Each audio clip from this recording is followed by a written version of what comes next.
श्रीराम समर्थ. सद्गुरू श्री ब्रह्मचैतन्य गोंदवलेकर महाराज यांचे प्रवचन 23 नोव्हेंबर.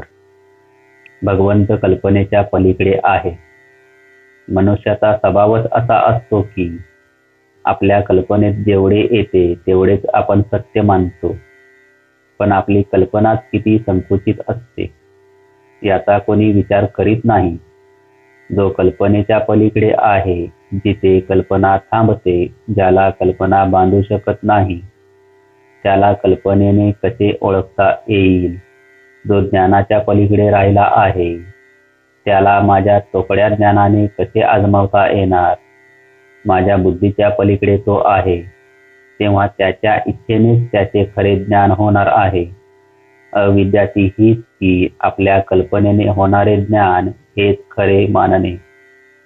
याकरता श्रद्धा आणि कल्पना यातला फरक ओळखावा. खरी श्रद्धा तीच की जी कल्पनेच्या पलीकडे राहते. प्रल्हादा इतके आपण नामाला सत्यत्व देत नाही. कल्पनेची मजल प्रल्हादाने नाही चालविली. कल्पनेच्याही पलीकडच्या गोष्टी जर आपल्या यःकश्चित संसारात सुद्धा घडतात, तर भगवंत त्या कल्पनेच्या पलीकडे राहिला असे मानायला काय हरकत आहे? सूर्यप्रकाश जसा सर्व ठिकाणी भरलेला असतो, त्याप्रमाणे देवळात, घरात, तीर्थक्षेत्रात सर्व ठिकाणी परमात्मा भरलेला आहे. परमात्मा फक्त विद्वानांचा किंवा श्रीमंतांचा नसून तो सर्वांचा आहे. भगवंत सर्वांचा आहे, म्हणूनच तो सर्वांना सुसाध्य असला पाहिजे. एखादा मोठा गणिती हिशेब लवकर करू शकतो, परंतु खेडेगावातले अडाणी लोक गणित न शिकताही हिशेब बरोबर करतात आणि त्यांचा व्यवहार बरोबर चालतो. तसे विद्वानाला कदाचित भगवंत लवकर प्राप्त होईल, पण अडाणी माणसाला देखील तो प्राप्त होऊ शकेलच. भगवंताची दृष्टीच अशी आहे की त्याला आपले अंतःकरण स्पष्ट दिसते. ते जसे असेल त्याप्रमाणे भगवंत आपल्याला जवळ किंवा दूर करतो. मनुष्य जन्माला आला की सगळी नाती त्याला आपोआप येतात.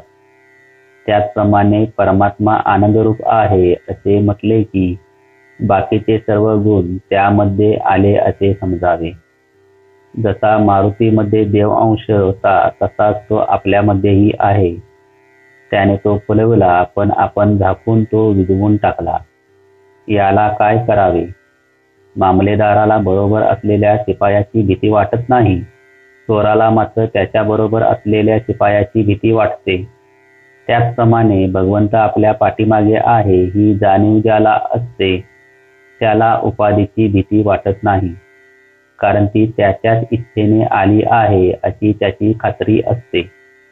आपण आपले मागले घडलेले सर्व भगवंताला अर्पण करावे, मग पुढची जबाबदारी त्याच्यावर पडते. जय जय रघुवीर समर्थ. आजचे बोधवचन.